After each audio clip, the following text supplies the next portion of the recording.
বিশ্বাস করেন, আপনার রিজিকের মধ্যে যদি একটা টাকা হারাম থাকে, যতক্ষণ সেটাকে আপনি ত্যাগ না করছেন, আপনার ইবাদত কবুল হবে না। কোনো ক্ষমতা নাই এই হাদিসটাকে উল্টায় দেওয়ার। আল্লাহ পাক বলেছেন, ইন্নাল্লাহা তাইয়্যিব লা ইকবালু ইল্লা তাইয়্যিব। আল্লাহ পাক পবিত্র, তিনি পবিত্র রিজিক ছাড়া কবুল করেন না। তিনজন ব্যক্তির দোয়া কবুল হয়, নবীজি বলেছেন।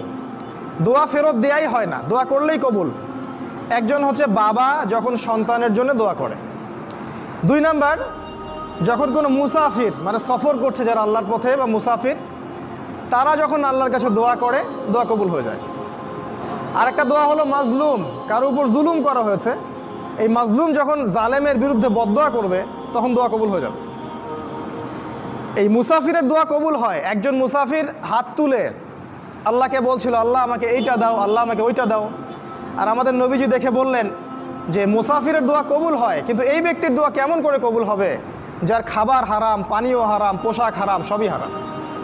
মানে রিজিক হালাল না হওয়া পর্যন্ত ইবাদত কবুল হবে না। তাই যাবতীয় সুদ, যাবতীয় ঘুষ, এই যে হারাম রিজিক, হারাম পণ্যের ব্যবসা, এগুলো থেকে